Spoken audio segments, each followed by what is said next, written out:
안녕하세요, 김재리입니다. 안나 모리아 모 윌슨은 프로 사이클 선수였어요. 이 사이클계에서는 그녀를 모두 모라고 불렀거든요. 그래서 저도 오늘 그냥 그렇게 부를게요. 원래 미국 캘리포니아주 사람인데 240km에 달하는 그래블 로코스 사이클 대회에 참가하기 위해서 텍사스 오스틴에 잠깐 와 있었어요. 모는 강력한 우승 후보였어요. 엄청 우수한 선수였단 말이에요. 경주가 열리는 곳이 자기 집 쪽이 아니라서요. 이제 따로 머물 곳이 필요하니까 모는 친구 캐시의 집에서 잠깐 신세를 지기로 했어요. 2022년 5월 11일에 모는 동료 사이클 선수랑 만나기로 약속을 잡았어요. 이 콜린 스트링랜드라는 선수인데 원래 오스틴에 살고 있는 사람이에요. 그러니까 이 지역에 온 김에 연락해서 우리 좀 만날래? 한 거죠. 그렇게 두 사람은 오후에 만나서 같이 수영장 가서 재밌게 놀다가 저녁도 먹고 스트링랜드는 모를 다시 그 친구 캐시 집에다 데려다 줬어요. 모가 집에 돌아왔을 때는 집에 아무도 없었어요. 그리고 밤 10시가 좀 되기 전에 친구가 집에 돌아온 거죠. 제 집으로 들어온 캐시는 모가 욕실 바닥에 쓰러져 있는 걸 발견을 했어요. 주변은 온통 피투성이었고요. 모를 깨워보려고 했는데 의식이 없었어요. 다급하게 전화를 찾아서 911에 신고를 합니다. 제 친구가 저랑 있는데 화장실 바닥에 누워 있어요. 근데 피가 사방에 묻어 있고 무슨 일인지 모르겠어요. 저는 캐시고요. 얼굴과 머리카락에 피가 잔뜩 묻어 있어요. 911 디스패처의 안내에 따라서 캐시는 경찰이랑 구조대가 도착할 때까지 계속 심폐소생술을 합니다. 경찰이랑 구조대가 곧 도착을 했지만 이미 모의 상태가 심각했어요. 모는 머리랑 가슴에 총을 여러 번 맞은 상태였고요. 바로 응급처치가 이루어졌지만 몇 분 지나지 않아서 사망했습니다. 대체 이 젊고 유명한 선수의 아름다운 미래를 앗아간 사람은 누구일까요? 안나 모리아 모 윌슨의 이야기 지금부터 시작해 볼게요. 경찰은 처음부터 이 사건을 살인사건으로 보고 바로 조사를 시작했어요. 캐시의 집에서는 탄피들이 발견이 됐어요. 그리고 캐시의 집 그 도어락이 누가 이렇게 집 문을 열면요. 핸드폰으로 알림이 가거든요. 그 알림이 오후 8시 36분에 찍혀 있었어요. 모가 그때 집에 들어온 거죠. 또 아파트 주변에서 모의 그 경주용 자전거가 그냥 수풀에 널브러진 채로 버려져 있는 게 발견이 됐거든요. 이 사이클 선수한테 경주용 자전거는 거의 생명 같은 거잖아요. 당연히 엄청 비싸기도 하고요. 근데 그게 무슨 고물처럼 쓰레기처럼 그냥 바닥에 내팽개쳐져 있었던 겁니다. 뭐가 그랬을 리는 절대 없죠. 경찰들은 보안 카메라를 확인했어요. 모가 살해된 11일 밤 8시 37분에, 그러니까 모가 집에 들어가자마자 캐시의 아파트 앞을 지나가고 있는 검은색 지프 그랜드 체로키 차량이 CCTV에 찍혀 있었어요. 그런데 차량 번호까지는 잘 보이지 않았습니다. 다음으로 그날 모가 누구랑 함께 있었는지, 마지막으로 본 사람은 누구였는지 그 흔적을 찾는데요. 그날 오후에 모는 스트링랜드랑 만나고 있었죠. 디메디풀에서 수영을 하고 그 근처에 있는 풀버거에서 저녁을 같이 먹었단 말이에요. 식당 CCTV에 두 사람이 마주보고 앉아서 함께 있는 모습이 찍혀 있었어요. 식사를 마친 두 사람은 식당을 나와서 스트링랜드의 오토바이를 함께 타고 캐시 집으로 향했습니다.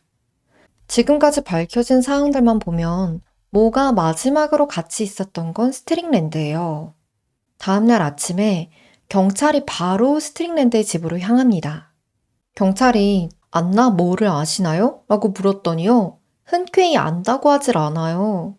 막 이러다가 풀네임을 말해주니까 그제서야 네, 알죠. 그래요. 그러다가 모가 사망했고 지금 살인사건으로 조사가 진행 중이라고 하니까 말을 잃은 듯이 한참 말을 고르다가 알겠다. 조사에 협조를 하겠다. 그래서 경찰서에 가서 몇 시간에 걸친 긴 신문을 받았어요. 그 전날에 모랑 어디서 뭘 했고 우리는 무슨 관계였고 얘기를 합니다. 그런데 스트링랜드의 집 주변에 검은색 지프 SUV가 주차되어 있는 게 발견이 된 거예요. 그 차량의 번호를 조회해 보니까 차량의 주인은 케이틀린 암스트롱이었어요. 암스트롱은 스트링랜드와 동거 중인 여자였습니다. 여자친구인지 여자인진 잘 모르겠어요.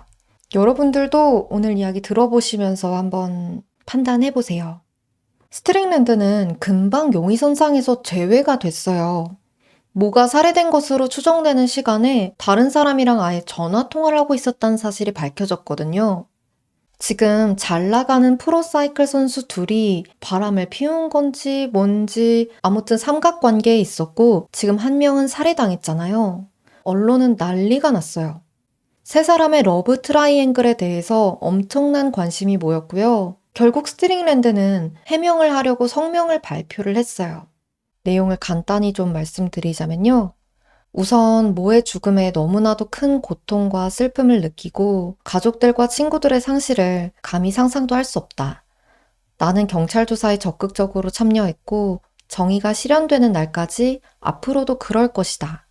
우리는 2021년 10월 말부터 11월 초까지 한 일주일 정도 모가 오스틴에 방문한 동안 잠깐 로맨틱한 관계가 됐었다. 그때 우리 둘은 서로 각자의 상대방이랑 헤어진 지 얼마 안 된 상태였다. 그리고 모는 캘리포니아의 집으로 돌아갔고 나는 한 달쯤 뒤에 암스트롱과 관계를 다시 시작했다.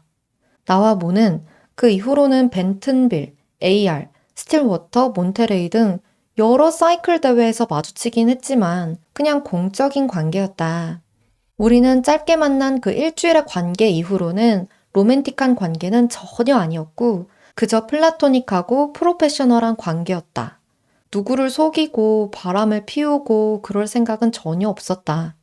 우리는 사이클링이라는 외롭고 좁은 스포츠의 선두주자였고 나는 그녀를 깊이 존경했고 절친한 친구로 여겼다. 나는 그녀를 잃은 슬픔에 깊이 잠겨 있다. 그러니까 절대 삼각관계, 바람 피우고 그런 건 아니었다. 라는 말을 하고 싶은 것 같죠? 일단 용의선상에선 제외가 됐잖아요. 그럼 이제 그 검은색 SUV 차량의 주인을 살펴봐야죠. 케이틀린 암스트롱은 바로 체포가 됐어요. 그런데 살인 혐의가 아니라요. 보톡스 시술비 미지급 혐의였습니다. 2018년에 $650짜리 보톡스를 맞고요. 결제를 하려고 하는데 카드가 한도 초과가 뜬 거예요. 암스트롱은 직원한테 저 차에 가서 잠깐 다른 카드 좀 가져올게요. 이렇게 말하고 나가서는 그대로 튄 거예요. 경찰은 이 경범죄로 체포영장을 발부해서 일단 잡아들였습니다. 그리고 모의 사망 경위를 조사하기 시작했어요. 암스트롱은 신문하는 내내 그냥 침착한 태도를 유지했어요. 침착하기도 하고 그냥 약간 감정이 없어 보였고요. 경찰이 뭐라고 하든 그냥 무표정했어요. 그런데 당신의 차량이 캐시 아파트 근처에서 목격됐다. 대체 그 시간에 거기는 왜 지나가고 있었냐? 라는 질문에는요. 갑자기 저 이제 좀 가고 싶은데요? 라고 대답합니다. 긍정도 부정도 하지 않고요. 왜 그때 그 차량이 거기에 있었는지 아무런 설명도 하지 않았어요. 다른 질문들에도요, 그냥 비슷하게 대답을 제대로 안 합니다. 계속 저 이제 그냥 가도 되나요? 그렇게만 응답을 했는데 딱 한 가지 질문에만 약간 화를 내는 것처럼 보였어요. 스트링랜드랑 모의 관계에 대해서 질문을 하니까 고개를 돌리고 이렇게 눈을 굴리면서 약간 화난 듯이 최근까지는 자기도 스트링랜드가 모를 만나고 사귀고 있었다는 걸 전혀 몰랐다고 진술했어요. 경찰이 그럼 그것 때문에 화가 나서 모의 집 근처를 이렇게 간 거냐? 라고 하니까 아주 약간 고개를 끄덕였어요. 암스트롱은 스트링랜드가 모랑 바람을 피우고 있었다고 생각했다는 거죠. 경찰은 좀 더 자세히 파고들고 싶었지만 암스트롱을 바로 풀어줄 수밖에 없었습니다. 그 보톡스 시술비 미지급 체포영장에 암스트롱의 생년월일을 잘못 적었던 거예요. 이런 절차적 하자 때문에 계속 잡아둘 수가 없었고요. 그렇게 암스트롱은 유유히 집으로 갑니다. 그리고 또 튀었어요. 도망칩니다. 비행기를 타고 날랐어요. 그리고 도망치기 전에 자기 지프 차량은 $12,000에 팔아치우고 갔어요. 5월 14일 암스트롱은 오스틴 버그스트롬 국제공항에 마스크를 쓴 채로 나타났어요. 비행기를 타고 휴스턴 하비공항을 거쳐서 뉴욕 라과디아 공항에서 내렸습니다. 그런데 그 다음에 다른 비행기에 탑승한 이력이 없는 거예요. 경찰은 계속 암스트롱을 추적하다가 암스트롱의 언니 크리스티가 뉴욕에 살고 있다는 걸 알게 됐어요. 당시 크리스티는 캠프 헤이븐이라는 캠핑장에서 지내고 있었대요. 경찰이 크리스틴을 찾아갔고 실제로 암스트롱이 언니를 찾아왔었다는 사실을 알게 됐어요. 그리고 언니의 여권이 사용됐다는 사실도요. 암스트롱은 언니의 여권을 사용해서 코스타리카로 출국을 했어요. 그럼 뭐 크리스티가 동생을 도와준 거냐? 그건 아니라고 했어요. 크리스티는 자긴 동생을 도와준 적이 없다고 했고요. 그러니까 언니 여권을 몰래 훔쳐서 달아난 거죠. 크리스티도 뭐 이 일로 인해서 도주를 도와줬다는 걸로 기소를 당하거나 한 일은 전혀 없었어요. FBI는 암스트롱의 도주 경로를 따라서 산호세까지 갔는데요. 도무지 찾을 수가 없는 거예요. 수색을 계속했지만 암스트롱은 찾을 수가 없었습니다. 이 사건에 대해서 더 얘기를 하기 전에 이 사건에 얽힌 그 세 사람에 대해서 조금 더 알아볼게요. 케이틀린 암스트롱은 사건 당시 35살로 요가 강사로 일하면서 부동산 중개 일도 같이 하고 있었어요. 투잡을 하고 있었던 거죠. 암스트롱은 학생 때부터 운동신경이 뛰어났대요. 배구도 하고 육상도 하고 농구도 하고 약간 붉은 끼가 도는 풍성한 금발 덕분에 학교에서도 약간 인기가 많았어요. 졸업사진을 보면 약간 하이틴 드라마에 무슨 치어리더 할 것 같은 그런 상 같아요. 암스트롱이랑 스트링랜드는 2019년 가을에 온라인 데이팅 앱을 통해서 만났어요. 워낙 스포츠를 즐겨하고 좋아하는 암스트롱이었기 때문에 운동선수인 스트링랜드랑도 잘 맞았던 거죠. 두 사람은 그렇게 사랑에 빠졌는데요. 관계가 아주 평온하진 못했대요. 계속 싸우고 헤어졌다가 또 만나고 또 헤어졌다가 다시 만나고 2년 반 동안을 그렇게 이별과 재회를 반복하면서 격동적으로 만났던 거예요. 2021년 겨울엔 텍사스에 폭설이 왔었어요. 그때 암스트롱의 집에 배수관이 얼어갖고 터져가지고 아파트가 침수가 됐어요. 그래서 잠깐 스트링랜드의 집에 머무르게 됐는데 그냥 그대로 같이 살게 됐대요. 약간 둘이 동거를 생각하고 있진 않았는데 상황 때문에 그렇게 됐다고 하더라고요. 같이 살게 됐어도 두 사람의 관계는 딱히 변하질 않았어요. 주로 두 사람이 다툰 이유는 스트링랜드의 여자 관계 때문이었는데 스트링랜드가 여사친이 좀 많았어요. 그리고 암스트롱은 그걸 그냥 그렇구나 하고 받아들이는 타입의 사람은 아니었던 거죠. 스트링랜드가 말하기로는 암스트롱의 질투 그리고 사생활 침해로 많이 다퉜다고 해요. 한 번은 자기가 콜로라도에 사는 어떤 여사친을 만나러 간다고 했더니 암스트롱이 스트링랜드의 핸드폰을 몰래 뒤져서 그 친구가 반나체로 있는 사진을 저장한 다음에 다시 그걸 스트링랜드한테 보냈대요. 나 너랑 그 여자가 단순한 친구 사이가 아닌 걸 알고 있다. 약간 이런 뜻이었겠죠? 그런데 이렇게 반나체 사진을 주고받을 정도면 친구라고 할 수 있나요? 친구 아닌 거 아니에요?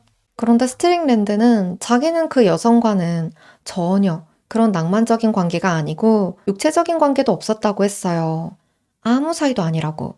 아무튼 이 일로 스트링랜드는 내 핸드폰을 뒤져? 사생활을 침해당했다고 생각해서 매우 화가 났고 또 싸웠어요. 그러다 2021년 9월이 돼서 아이다호에서 열린 3일간의 그래블 레이스에서 처음 모를 만난 거죠. 모는 정말 멋있고 재능과 커리어가 창창한 여성이었어요. 모는 버몬트주의 컵이라는 지역에서 자랐어요. 원래 어릴 때부터 자전거 타는 걸 그냥 정말 좋아했거든요. 어릴 때는 그냥 자전거 타고 취미로 트레일 코스도 돌고 그랬던 거예요. 그런데 처음부터 사이클 선수가 돼야지? 막 그렇게 생각하고 있지는 않았어요. 모의 아버지 에릭 모는 미국 국가대표 스키 선수였거든요. 이모 로라도 스키 선수로 올림픽에 출전한 적이 있었어요. 완전 타고난 운동선수 가족이죠. 그래서인진 몰라도 모도 스키를 자기 주종목으로 삼았고요. 전국 주니어 스키어로 뽑힐 수준으로 스키를 잘 탔어요. 주니어 내셔널 챔피언십 다운힐 종목에서는 무려 3위를 차지했습니다. 이 다운힐 종목이 알파인 스키라고도 하는데 스키를 타고 눈 덮인 슬로프를 쭉 내려오는 경기예요. 대학 때도 알파인 스키팀에 들어가서 계속 스키를 탔는데요. 뭐가 이렇게 스포츠만 잘한 것도 아니었어요. 모가 다닌 대학교가 다트머스 대학교였는데 거기서 공학 박사 학위를 받았어요. 운동을 그렇게 열심히 하는 와중에 공부도 잘한 거죠. 완전 엘리트예요. 대학을 졸업하고는 그냥 일반 회사에 들어가서 회사 생활을 시작합니다. 그럼 25살인데 대체 언제 자전거는 탔냐? 모는 학교를 졸업하고 나서야 자전거를 본격적으로 타기 시작했어요. 근데 그냥 처음부터 사기캐였던 거지. 너무 잘 탄 거예요. 재능이 있는 선수였고 단 2시즌 만에 전국 정상급 선수가 돼서요. 우승을 휩쓸고 다녔어요. 2022년에 들어서는 원래 회사를 다니고 있었잖아요. 이렇게 병행을 하고 있었는데 아예 회사를 그만두고 전업 사이클 선수가 되기로 합니다. 특히나 그래블 레이싱이라는 종목에서 뛰어난 성적을 냈는데요. 이게 로드 사이클링이랑 산악 자전거의 중간 정도 되는 종목이래요. 그냥 모의 이런 삶의 흔적을 보면 진짜 멋있지 않아요? 너무 멋있어요. 모는 살짝 수줍음도 있고 인정도 있고 참 배려심이 많은 성격이었대요. 이런 모한테 스트링랜드도 끌린 거죠. 그때는 아무 일도 없었고 좀 동료로서 스폰서 계약 등의 약간 그런 도움만 줬었는데 그 다음 달에 벤튼빌에서 열린 사이클 대회에도 또 같이 참여를 하게 된 거예요. 모는 이 대회에서도 우승을 차지했어요. 이 대회 기간 중에요. 하루 이틀 하는 게 아니니까 선수들끼리 비공식적으로 친목 라이딩 모임 같은 걸 하게 됐어요. 그런데 이 라이딩에 참여하기에는 스트링랜드의 여자친구인 암스트롱의 실력이 좀 부족했나 봐요. 그도 그럴 게 아무리 친목이라고 해도 좀 선수들 모임인데 암스트롱은 선수는 아니니까요. 아무튼 자기 여자친구는 실력 이슈로 못 나가게 됐는데 암스트롱은 가고 싶었어요. 결국에 가서 여러 선수들이랑 여자 선수들도 물론 포함해서 같이 자전거를 탄 거죠. 이 사실을 알게 된 암스트롱은 속이 부글부글하고 열받아서 너 돌아오기만 해봐라 이러고 있었던 거예요. 두 사람은 이 일로 또 크게 싸웠고요. 결국 헤어지기로 합니다. 스트링랜드는 두 사람이 이렇게 헤어지자고 하고 나서는 사귀지 않았던 게 매우 분명했다라면서 선을 그었어요.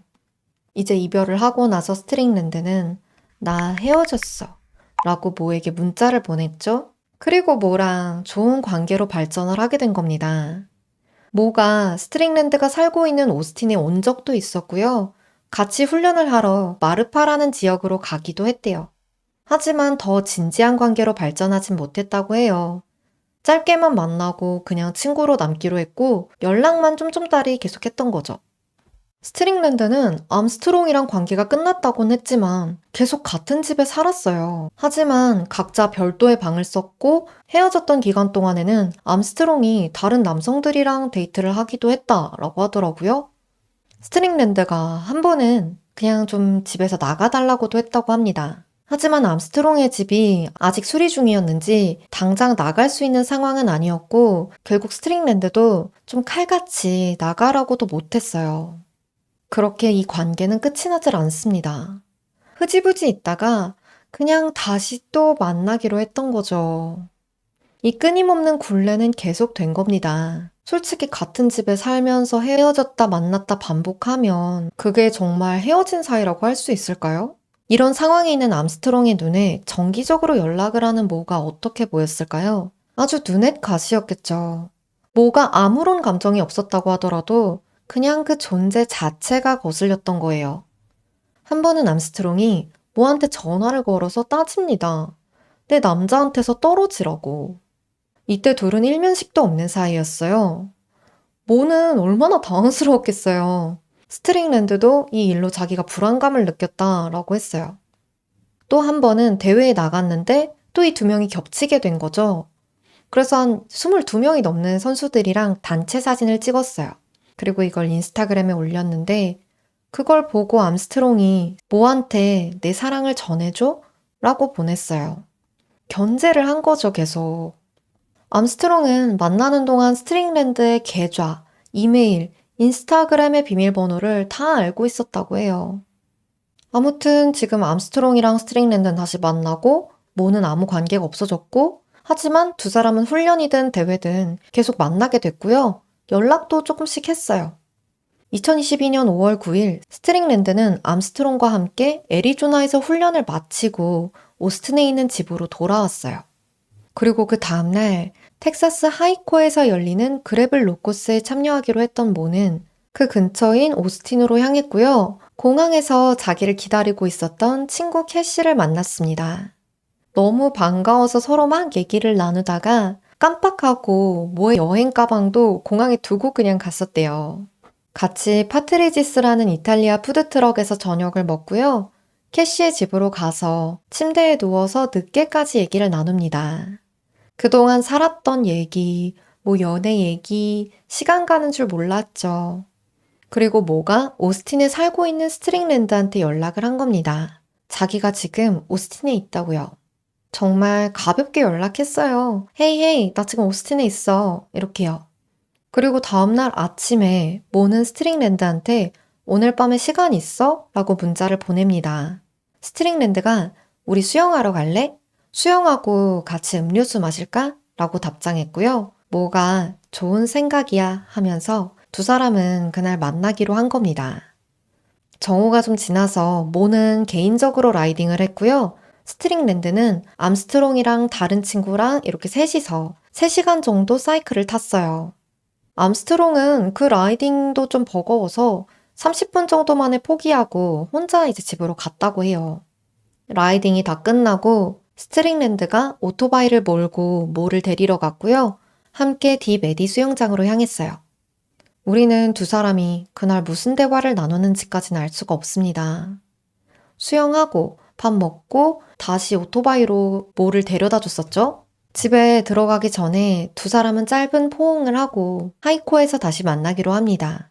집에 함께 들어가진 않고요. 그렇게 배웅만 하고 스트링랜드는 다시 자기 집으로 돌아갔다고 해요. 그리고 그날 밤 이제 막 꿈을 이루고 전업선수로서 일을 시작하려고 했던 모는 꿈꿔왔던 미래를 이루기도 전에 모든 걸 빼앗겨 버립니다. 이 사건이 있은 다음에 스트링랜드는 자기는 절대 바람을 피우고 그런 건 아니라고 했죠. 하지만 의심스러운 상황은 분명히 있습니다. 스트링랜드는 모의 이름을 핸드폰에 크리스틴 월이라고 저장을 했어요. 왜 그렇게 저장을 했을지는 너무 뻔하죠. 어차피 암스트롱이 자기 핸드폰을 뻔질나게 들여다본다는 걸 아니까 아예 다른 이름으로 저장을 했던 거예요. 그리고 모가 보냈던 문자는 다 지웠어요. 그런다고 암스트롱이 몰랐을까요? 익명의 제보자는 암스트롱이 모와 스트링랜드의 관계를 알고 나서 극대노를 했다고 하고요. 심지어는 모를 죽여버리고 싶다고 말했다고 합니다. 그리고 총기를 구매하려고 했던 사실도요. 경찰은 두 사람이 살고 있었던 그 집을 압수수색하면서 집에서 총을 2자루 발견했습니다.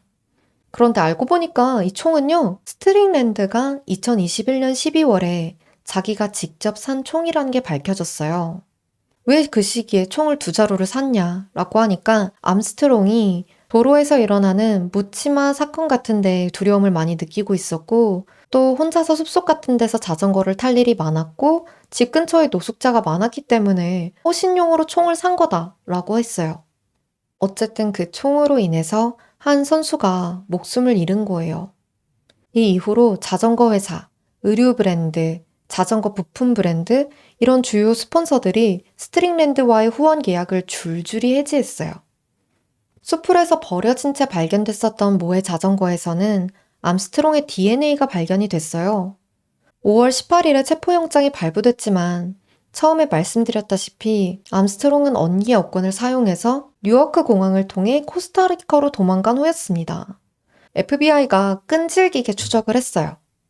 하지만 암스트롱은 자기 이름을 사용하지도 않았고요. 쉽게 꼬리가 잡히질 않습니다. 지금 같은 국내도 아니고 수사가 쉽지가 않아요. FBI는 암스트롱이 아예 새로운 모습을 하고 있을 거라고 추측했어요. 왜냐면 언니 크리스티는 머리가 갈색이고 얼굴도 좀 다른 부분이 있는데 암스트롱이 무사히 공항 검색대를 통과했잖아요. 그래서 언니랑 비슷하게 모습을 바꾸고 있을 가능성을 염두에 두고 있었어요. 공항에서부터 시작해서 야금야금 암스트롱이 남긴 작은 단서들을 쫓아갑니다. 그렇게 산타 테레사라는 작은 마을까지 도달을 했어요. FBI도 대단한 게 암스트롱이 분명 이 지역에서 먹고 살려면 결국엔 일자리를 구하든 해야 될 거고 원래 하던 일이 요가 강사니까 그쪽으로 범위를 좁혀갔거든요. 그러다가 돈 존스 서프앤 요가 로치라는 요가 스튜디오까지 추적을 했어요. 거기서 암스트롱이 코스타리카를 여행할 때 사용했던 그 가명이랑 동일한 서명을 발견을 하게 된 거예요. 정말 가까이까지 왔죠. 하지만 한 달이 넘게 암스트롱은 잡히지 않았습니다. 경찰들도 이제 뭘 해야 되나 고민을 하고 있었죠. 그러다가 페이스북에 요가 강사를 구하는 구인 광고를 올려보기로 했어요. 혹시나 해서. 그런데 뭐 바로 연락이 오지는 않았어요. FBI도 야, 이제 우리 짐 싸야 되나? 이러고 있었는데 어떤 사람이 페이스북으로 연락을 해온 거예요. 그 사람에 대해서 좀 알아보니까 산타테레사의 어떤 호스텔에 묵고 있었다는 게 확인이 됐어요. FBI는 지역 경찰의 도움을 받아서 그 여자를 보러 갑니다. 그 여자는 암스트롱이랑 다르게 머리도 짙은 갈색이었고요. 길이도 어깨 정도의 길이였는데 자기가 직접 자른 건지 옆머리가 약간 삐뚤었어요. 그리고 코에 붕대를 감고 있었고 입술은 퉁퉁 부어 있었어요. 당최 얘가 암스트롱인지 아닌지 알아볼 수가 없었거든요. 그래서 좀 가까이서 보려고 FBI가 관광객인 척하면서 스페인어로 암스트롱한테 말을 걸어봅니다. 그리고 근접거리에서 자세히 살펴봤어요. 보니까 딱 눈이 그 눈인 거야. 헤이즐넛색 눈동자. FBI는 확신을 했어요. 얘가 암스트롱이다. 2022년 6월 29일 43일 만에 그렇게 암스트롱을 체포했어요. 그녀는 자기가 암스트롱이 아니라고 주장을 합니다.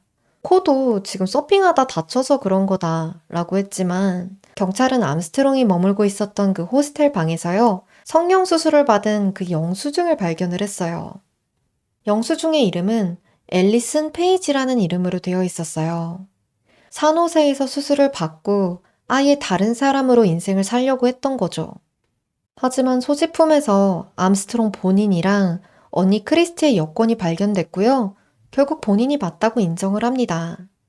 미국으로 송환된 암스트롱은 모해 살인 혐의로 기소돼서 바로 감옥에 수감되었어요. 암스트롱은 갇혀서 무죄를 주장합니다. 그러면서 2023년 10월에는 자기가 다리가 너무 아프다고 외부 병원에 보내달라고 해요. 또 다리 부상이 있으니까 다리 족쇄 있잖아요. 수갑 말고 다리에도 묶는 게 있는데 그 사용을 제한해달라고도 요청합니다. 10월 11일에 결국 외부 정형외과에서 진료를 받고 같이 동행한 경찰들과 뒷문으로 나오던 암스트롱은 갑자기 뛰쳐나갔어요. 경찰이 멈춰! 멈춰! 하고 소리쳤지만 암스트롱은 이걸 다 무시하고요. 앞으로 막 달립니다. 그리고 1.8m에 달하는 높이에 그 울타리를 뛰어넘으려고 했어요. 암스트롱도 원래 운동을 열심히 하던 사람이니까 할 수 있다고 생각해서 점프를 한 거죠. 하지만 경찰들도 만만치 않아요. 밑에서 암스트롱을 붙잡아서 끌어내렸어요. 밑으로 내려온 암스트롱은 다시 또 벌떡 일어나서 또 달리기 시작했어요. 암스트롱이 어릴 때 육상도 했었죠. 무려 그렇게 1.16km가량을 달려서 도망칩니다. 이게 그렇게 짧은 거리는 아니잖아요. 전 요새 100m만 달려도 좀 죽을 것 같던데. 결국 쫓아온 경찰들에 의해서 다시 붙잡혔고요. 그렇게 탈출 시도는 무산됐어요. 당시 암스트롱은 그 교도소 줄무늬 바지 안에 따로 보온 바지를 입고 있었대요. 그 줄무늬 바지를 입고 있으면 나간들 누구나 다 도망친 죄수인 걸 알아보니까 그래서 그 안에 미리 입고 있었던 거죠. 경찰들은 암스트롱이 수감되어 있었던 교도소의 CCTV를 검토했고요. 암스트롱이 지난 몇 달 동안 수감이 되어 있으면서 휴식 시간에 틈틈이 계속 달리기, 스쿼트, 요가를 하면서 몸을 단련해왔다는 사실을 발견했어요. 그리고 감방 안에서 금속 펜이랑 치실도 발견했습니다. 그 펜에 촉도 부러져 있었는데 아마 그걸로 도주할 때 수갑을 풀었던 게 아닌가 추측하고 있어요. 도망칠 때 한 손은 수갑에서 빠져 있었거든요. 결국 이 일로요. 도주 중에 교도관에게 상해를 입힌 혐의로 추가 기소되었습니다. 이 탈출 사건이 있고 나서 3주가 지나서야 2023년 11월 1일 드디어 재판이 시작됐어요. 검사는 이 사건은 피해자 모에 관한 사건임을 강조하면서 재판을 시작했어요. 암스트롱은 스트링랜드가 모랑 계속 연락하는 걸 달가워하지 않았어요. 2021년 12월에는 스트링랜드를 통해서 총을 손에 넣었고 그 다음에 1월에는 사격장에 가서 50발들이 탄환 상자를 구입했습니다. 사격 연습도 했고요. 암스트롱은 자기의 핸드폰으로 스트링랜드의 구글 계정과 인스타그램 계정에 로그인을 했고요. 계속 두 사람이 무슨 연락을 주고받는지, 모는 지금 어디에서 뭘 하는지 계속 살펴봅니다. 스트라바라고 GPS 신호를 이용해서 운동 경로, 거리, 속도, 칼로리 소모량 이런 걸 다 체크를 해주는 어플이 있거든요. 이 기록을 친구들이나 다른 이용자들이랑도 같이 공유를 할 수가 있어요. 모는 자기가 운동하는 걸 공유하려고 이 어플을 사용했는데 암스트롱은 그 스트라바 앱을 통해서 모의 움직임을 계속 살펴보고 있었어요. 그리고 그날은 자기의 지프 차량을 타고 모가 머물고 있었던 캐시의 아파트로 향합니다. 모가 아파트에 들어가고 나서 1분 뒤에 암스트롱의 차가 아파트 근처에 도착했어요. 계속 주변을 맴돈 거 아니고서야 이렇게나 바로 도착할 순 없었겠죠. 거의 1시간가량을 캐시의 아파트 주변을 뱅뱅 돌고 있었어요. 그날 아파트의 차고를 통해서 들어가는 문은 잠겨있지 않았고요. 9시 15분 총성과 비명소리가 들렸습니다. 첫 번째 총알은 모의 얼굴 오른쪽을 관통하고 왼쪽 턱으로 빠져나갔고요. 두 번째 총상은 오른쪽 관자놀이를 스칩니다. 쓰러진 모의 위에 올라탄 암스트롱은 그대로 그녀의 심장에도 총을 한 발 더 발사했어요. 정말 모는 자기도 모르는 사이에 그냥 삼각관계에 휘말려서 얼굴도 모르는 여성한테 살해당한 거예요. 암스트롱의 변호사 측은 실제로 암스트롱이 그 현장에 있었다는 비디오 같은 건 없다. 뭐 차량만 찍혔지 실제로 사람이 찍히진 않았죠. 그리고 암스트롱은 도망간 게 아니다. 봐라, 너네 오스틴 경찰이 처음에 암스트롱을 You are free 하면서 놔주지 않았냐. 그리고 암스트롱은 원래 여행을 좋아하고 요가를 좋아하는 사람이다. 그래서 코스타리카로 여행 가서 거기서 요가도 한 거다. 그리고 사건 담당한 저 형사는 이번이 첫 살인 케이스를 수사한 걸로 알고 있는데 탄도학은 진짜 과학이 아니고 신뢰할 만한 정보가 아니다. 우리는 공정한 판결을 바란다. 그리고 그게 무죄이길 바란다. 어떠신가요, 여러분? 이게 좀 어떻게 참작이 될 만한 사유라고 생각이 되시나요? 변호인도 의뢰인이 자기가 무죄라고 하니까 주장을 하긴 해야 되는데 좀 쉽지 않았던 게 아닌가. 총성과 비명소리를 실제로 들었던 이웃은 없었어요. 그렇게 증언한 사람은 없는데 그 시간쯤에 주변 CCTV든 블랙박스든 아무튼 영상 기록을 가지고 있었던 사람이 경찰에 그걸 제보를 했고요. 그 영상을 분석한 결과 9시 15분에 비명소리와 총소리가 녹음된 게 확인이 된 거예요. 3일차에 콜린 스트링랜드가 증언대에 섰고요. 증언을 합니다. 다 털어놨어요. 자기가 모의 번호를 다른 사람 이름으로 저장했던 일, 사귀었었지만 헤어졌었던 일, 전부요. 하지만 암스트롱이랑은 당시 헤어져서 그저 사업 파트너일 뿐이었다라고 말합니다. 그러니까 자기는 당시에 아무와도 연애 관계가 아니었다는 거죠. 그럼 굳이 모랑 연락하는 걸 왜 숨겼냐? 그냥 워낙 암스트롱이 연락하는 걸 싫어하니까 좀 갈등이 커질 것 같아서 라고 했어요. 진실은 두 사람만 알겠죠. 모랑 스트링랜드가 그날 수영장 가고 막 이렇게 만나고 있을 때 암스트롱이 스트링랜드한테 연락을 했지만 그 사이에 스트링랜드는 아무런 답장도 하지 않았어요. 왜 답장을 안 했을까요? 모는 적어도 그 순간에 스트링랜드가 다른 연인이 있을 거라는 건 모르지 않았을까 싶어요. 스트링랜드가 말을 했을 것 같지가 않아요. 그리고 범행 시각 이후에 스트링랜드가 암스트롱한테 문자를 했는데 그냥 평소와 다름없는 답장이 왔대요. 먼저 스트링랜드가 집에 도착했고 암스트롱이 다음에 왔을 때 그때는 차고에서 작업을 하고 있었다고 합니다. 그 주 주말에 있을 경기를 위해서 음료랑 간식을 좀 챙기러 집 안으로 들어갔을 때 암스트롱은 정말 평소처럼 침착하고 차분했고요. 두 사람은 그날 그 집에서 잠들었습니다. 암스트롱은 정말 여행을 즐기는 사람이라는 그 변호인의 주장과 다르게 그 사이에 참 수상한 걸 많이도 검색했어요. 모 살인사건에 대한 기사들, 휴대폰 식별번호로 통화를 하지 않아도 추적이 가능할까? 파인애플로 지문을 지울 수 있는가? 참 투명하죠. 그리고 언니의 이름으로 비자 선불카드를 구매하고 항공권을 예매하고 VPN 서비스에 가입했던 것도 다 드러났어요. 암스트롱의 친구들도 증언대에 섰는데요. 모와 스트링랜드가 만나고 있다는 사실을 알고 암스트롱이 엄청나게 분노했고, 사실 모가 죽었다는 소식을 듣자마자 혹시 암스트롱이 그랬나? 이런 생각부터 떠올랐다고 증언합니다. 버려진 모의 자전거 핸들, 안장에서는 암스트롱의 DNA가 발견이 됐고요. 총기에서는 암스트롱과 스트링랜드의 DNA가 모두 검출이 됐어요. 전문가들은 그 시그사우어 9mm 권총에서 2개의 탄피가 발사된 것은 확실하지만 세 번째 탄환에 대해서는 결론을 내리지 못했대요. 아마 변호인들은 이걸 가지고 암스트롱이 죽인 게 확실하지 않다, 그렇게 주장을 하려 했던 것 같아요. 2023년 11월 16일에 검찰 측과 변호인 측은 최종 변론을 진행합니다.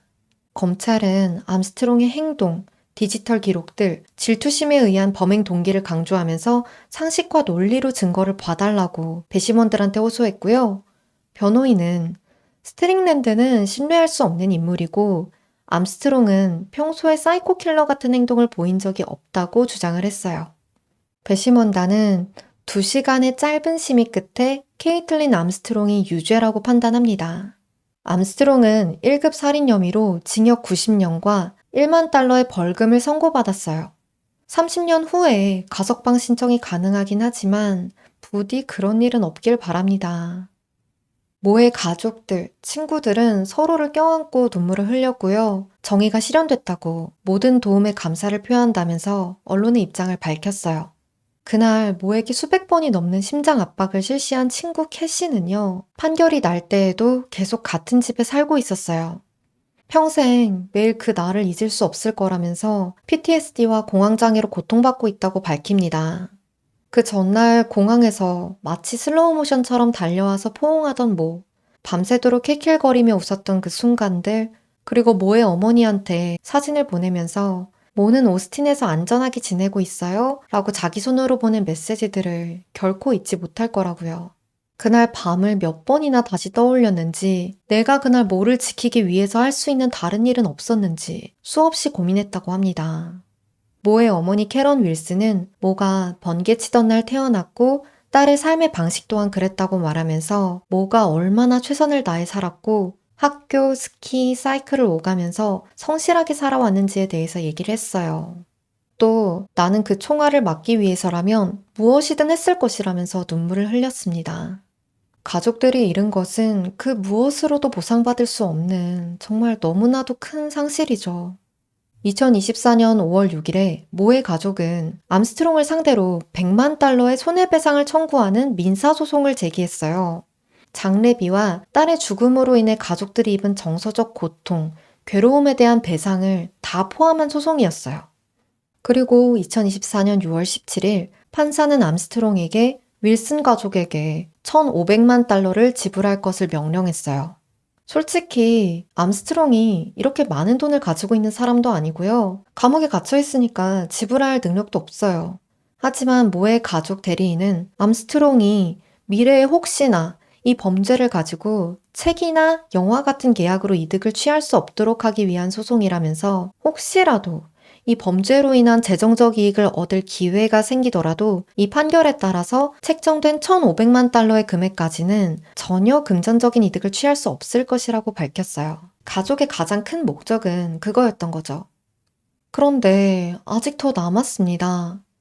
이 판결이 끝나자마자 가족들은 이번엔 사기적 자산 이전 소송을 추가로 제기를 해야 됐어요. 원래 암스트롱이 자기가 소유하고 있었던 그 은행 계좌에는 약 7만 8천 달러가 있었는데요. 이것도 판결 금액에 비하면 택도 없이 적은 금액이죠. 그런데 모의 가족들이 민사소송을 제기하고 나서 단 3일 뒤에 그 돈이 10달러만 빼고 전부 암스트롱의 어머니랑 언니한테 이체가 됐다는 사실이 밝혀진 거예요. 금액 이체는 암스트롱의 법적 대리인인 언니가 다 이체를 한 거예요. 그리고 암스트롱이 소유한 부동산이 3개가 있었거든요. 로카트에 있는 부동산은 원래 암스트롱이랑 스트링랜드가 공동 소유하고 있었는데 암스트롱의 지분이 언니한테 넘어갔고 언니는 그걸 또 스트링랜드한테 이전을 해줬어요. 이후 이 부동산은 매각되었습니다. 오스틴에 있었던 2개의 부동산도 어머니와 언니의 명의로 넘어간 뒤에 매각된 것으로 밝혀졌어요. 너무하죠?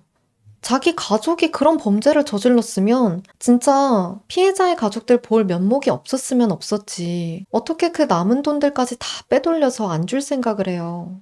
모의 가족들은 암스트롱과 그 가족들이 판결 집행을 사기적으로 회피할 의도로 자산을 이전하고 매각했다고 주장하면서 이 추가적인 소송을 제기를 한 거예요. 유가족들의 슬픔과 고통이 얼마나 클지 상상하기도 어려워요. 가족을 잃은 것도 가뜩이나 너무 힘든데 끊임없는 법적 분쟁까지 하는 게 얼마나 힘든 일이에요. 이 소송이 어떻게 마무리가 됐는지는 아직 밝혀지지 않았어요. 결론이 났으면 언론에 나왔을 텐데 아직 자료가 없는 걸로 봐서는 소송이 진행 중인 것으로 보여요. 이제 그 부동산 매각 자금은 어디로 갔는지, 출금된 돈은 어떻게 쓰였는지 이게 다 파악이 돼야 되니까 시간이 좀 걸리는 것 같아요. 무사히 확인이 돼서 모도, 모의 가족들도 이제는 좀 평안을 얻게 되길 바랍니다. 오늘 사건은 여기까지고요. 제 얘기 더 듣고 싶으시다면 좋아요, 구독, 댓글까지 부탁드릴게요. 저한테 진짜 큰 힘이 됩니다. 다음에 봐요.